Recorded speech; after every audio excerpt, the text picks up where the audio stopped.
오늘은 예수는 누구신가라는 주제로 말씀을 나누려고 합니다. 오늘날 많은 사람이 예수님을 역사상 위대한 인물로서 인류 역사에 잠깐 등장했다가 사라진 한 뛰어난 인물로 생각하고 있습니다. 그래서 성경을 통하여 과연 예수 그리스도는 누구신지 알아보려고 합니다. 첫째로 창조주 하나님이신 예수님에 대해 살펴보겠습니다.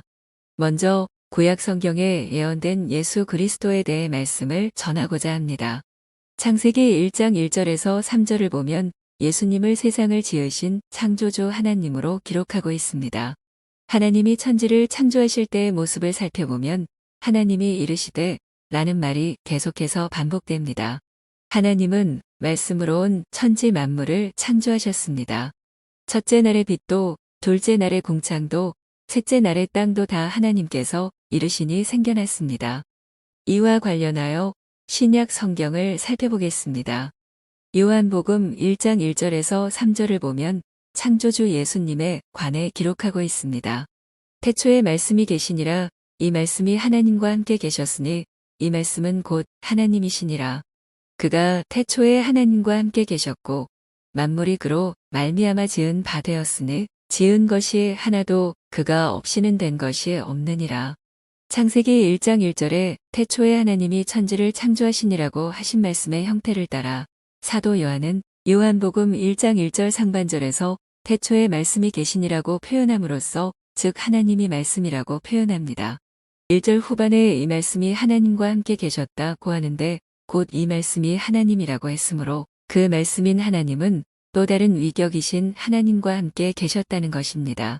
이 말씀이신 하나님은 바로 성자 하나님이신 예수님입니다. 성자 예수님이 성부 하나님과 태초에 함께 계셨다는 말씀입니다. 또한 요한복음 1장 3절에 보면 만물이 그로 말미암아 지은 바 되었으니 지은 것이 하나도 그가 없이는 된 것이 없느니라고 쓰여 있는데 우주 만물이 창조될 때에 하나님과 함께 계신 예수님은 이 세상 역사가 시작되기 전부터 영원히 계신 분으로서 요한복음 1장은 예수님의 본질과 모습을 말씀해 주고 있습니다. 고린도후서 4장 4절을 보면 그리스도는 하나님의 형상이다 라고 말씀합니다. 빌립보서 2장 6절에서 7절을 보더라도 예수님은 근본 하나님의 본체시나 하나님과 동등됨을 취할 것으로 여기지 아니하셨다는 말씀이 나옵니다. 예수님은 하나님 아버지와 동등하지만 아주 비천한 사람의 모습으로 이 땅에 오셨습니다. 또한 골로새서 1장 15절을 보면 예수 그리스도는 창조주 하나님의 형상이고 모든 피조물보다 먼저 나신 이라고 합니다. 예수님은 창조주 하나님이시기에 예수님이 말씀만 하셔도 자연 만물이 예수님 앞에 순종하고 죽은 사람도 살아났던 것입니다. 둘째로 하나님의 아들이신 예수에 대해 살펴보겠습니다. 먼저 구약 성경에 예언된 예수 그리스도에 대한 말씀입니다. 이사야 9장 6절을 보면 하나님의 아들이신 예수님에 대해 기록하고 있습니다.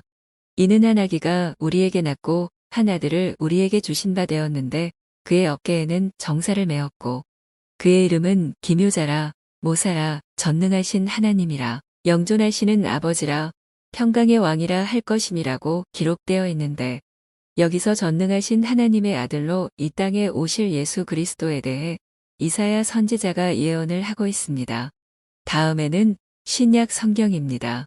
마태복음 3장에서 예수님이 세례 요한에게로부터 세례를 받으시는데 그때 하늘에서 성부 하나님의 음성이 들려옵니다.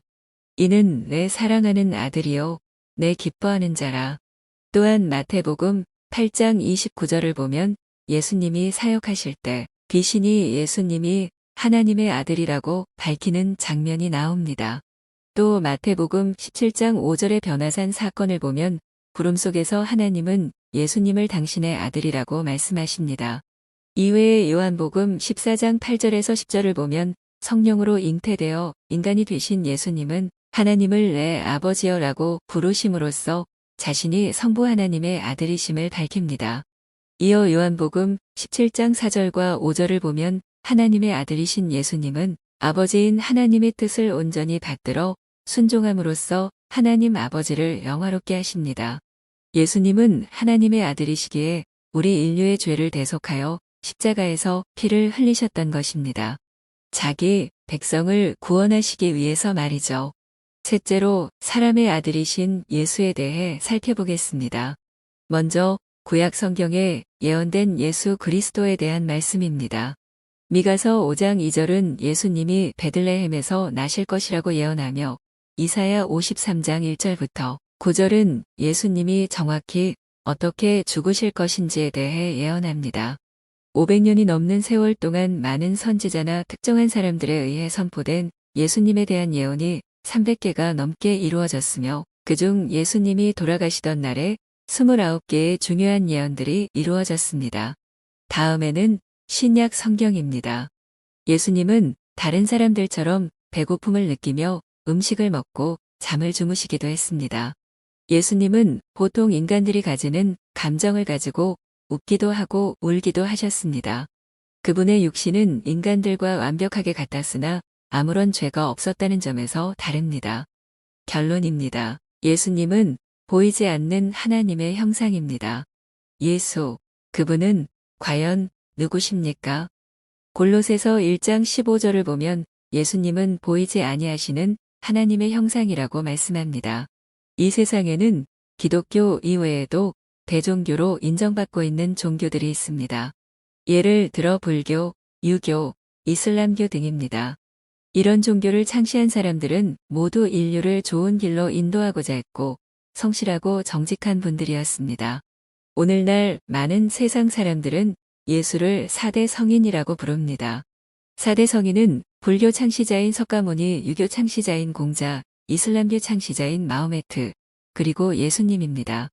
사람들은 그들을 세계 종교를 창시한 성인이며 인류의 큰 스승이라고 생각합니다. 이런 종교를 창시한 분들은 성실하고 정직한 분들이었습니다. 하지만 예수를 제외한 이 세상의 어떤 종교가나 위대한 사람이라도 나는 이 세상에 창조되기 전에 있었다든가 나는 세상 천지 만물과 인간을 만든 하나님이다라고 주장한 사람은 아무도 없습니다. 그들은 자신들이 하나님이 아니라는 것을 잘 알았기 때문에 그들 가운데 한 사람도 자신이 하나님이라고 주장한 사람은 없었습니다.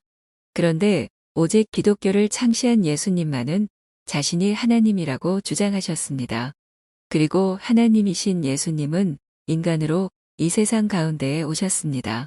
사람의 인성을 가진 인간이고 하나님의 신성을 가진 하나님이 인간의 몸으로 이 세상에 오셔서 사셨으며 인류의 죄를 대신하여 십자가에서 그 모든 죄값을 치르셨습니다. 인류의 죄악은 오로지 인간만 책임질 수 있기에 하나님이신 예수님이 사람이 되신 것입니다. 세상의 아버지 같은 스승과 멘토가 아무리 많아도 나를 낳아준 아버지는 단 한 분이듯이 우리를 만드신 분도 하나님 한 분뿐이십니다. 예수님이야말로 우리가 하나님을 알 수 있는 유일한 길입니다. 우리는 성경에 나타난 예수님을 바라봄으로써 우리를 지으신 하나님을 볼 수 있습니다. 개미는 개미의 세계만 알 뿐 인간의 세계를 알 수 없습니다. 마찬가지로 하나님께서 하나님 자신을 우리에게 계시해 주실 때도 우리는 기본적으로 하나님을 알 수 없다는 사실을 기억해야 합니다. 창조주이신 예수님께서 죄로 말미암아 영원히 지옥으로 갈 수밖에 없는 인간을 구원하기 위하여 인간의 몸으로 이 땅에 오셔서 피를 흘리시고 죽고 부활, 승천하셨다는 사실을 믿음으로 구원받고 하나님의 자녀가 되는 축복을 받으시기를 축원합니다.